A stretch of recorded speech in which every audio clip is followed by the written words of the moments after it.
See, according to me, the first thing that you need to start an ESL in any of the college is an agreement with the management.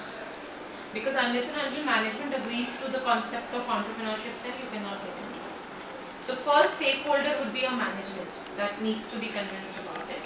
Second is of course the academicians in terms of your directors, the administration, that is your directors, your HODs, your faculties, all of them. And third is your students.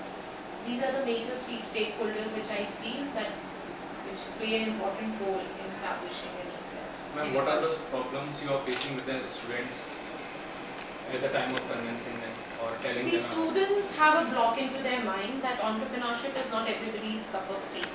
And or I should say that they feel that entrepreneurship is entrepreneurs are somebody who are born, they cannot be made. And unfortunately, students are not realizing that in today's world, entrepreneurship is not only a career, but it's a skill that you need to develop in yourself irrespective of the career that you choose. So whether you go for a job, or you go for your higher studies, or you sit at home, or you think of starting a business, you need to be entrepreneur. So that is the major block which we need to deal with the students. Second block is the funds, that they feel that there are many students who want to start a business, if I talk about hardcore entrepreneurship, but then they don't want to take a step, fearing that they do not have the funds. You need funds, which is again a myth. You need ideas, you don't need funds. Funds will be pulled in. And sometimes a student thinks that we are into a technical education, then why should we go for an entrepreneurship rather than doing a job?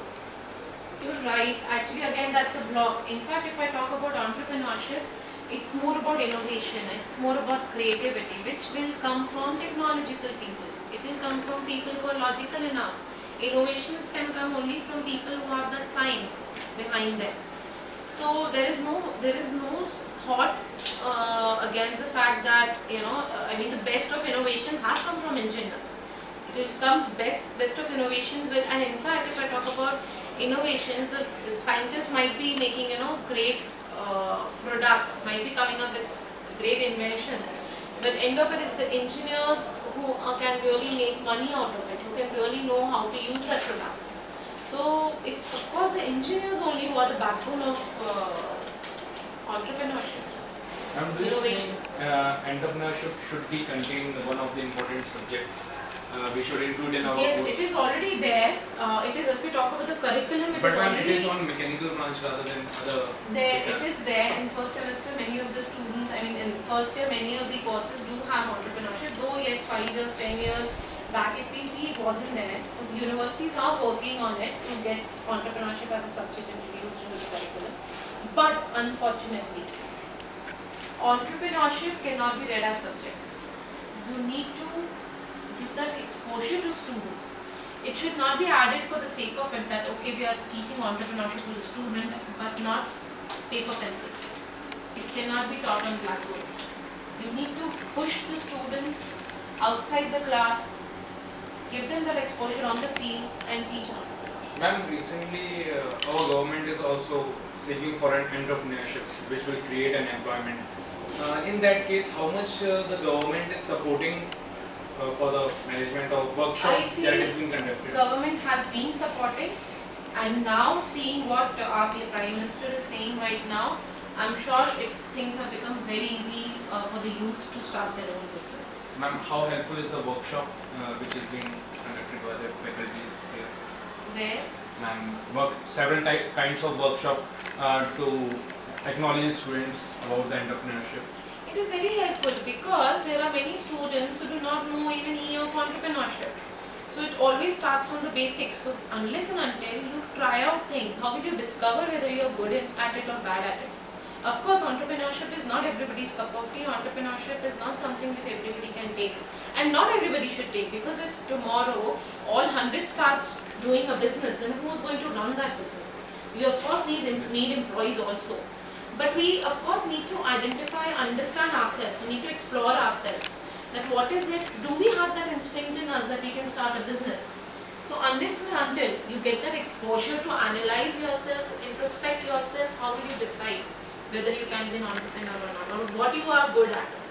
So it's important that you give that trial to the subject.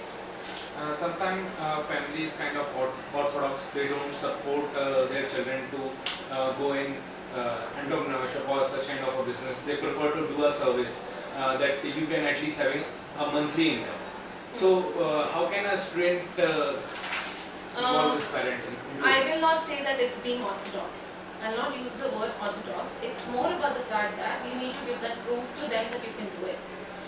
And challenges are being faced by everybody. See, if you talk about business class families, then they want their kids to go and start a business. Contrary, they want to go for a job. So they are facing challenge there. Their family wants to push them into doing a business where the kid doesn't want to, the student, I mean the youth doesn't want to go into starting a business, they want to go for a job. So isn't that a challenge for them? People who are into job, the kids want to start a business, parents doesn't want them to start a business. So whatever you do, the point is a tradition. What generally it happens, whatever it is like said, doctor's kid becomes a doctor, engineers become engineer. But that is what they have to break.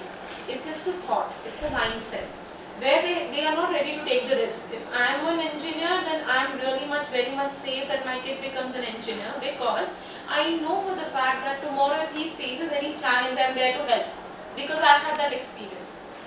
So now there is nothing orthodox about it, but you have to take that risk.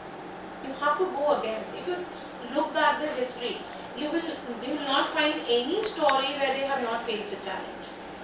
You have to take the risk, you have to fight for your dreams, and nothing comes for free. If you think that you say it and you get it, it never happens. You have to fight back. You have to convince. The onus is on you to convince the other party to allow you to do that. If you're able to convince enough, good enough.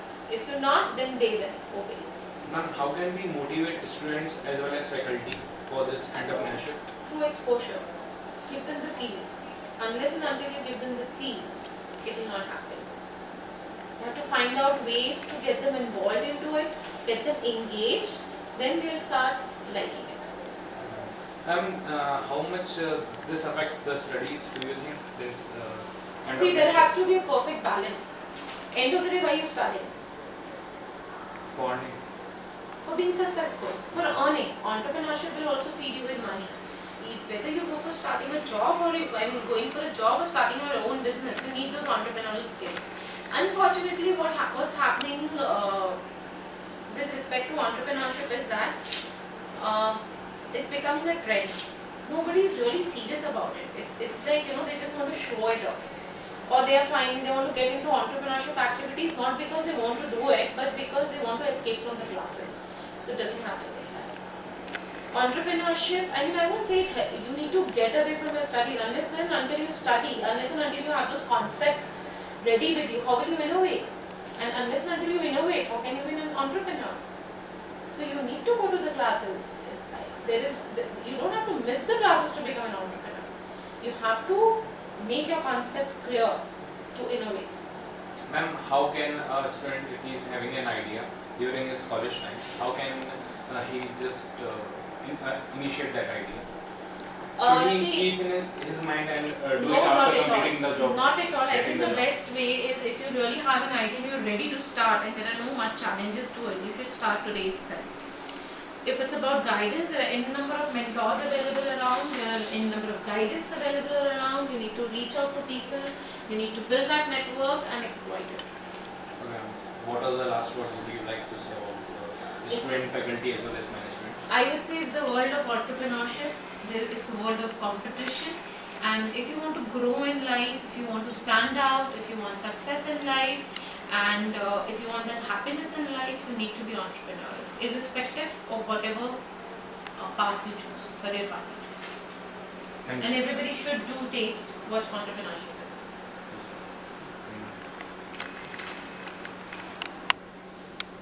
कभी भी concept को समझो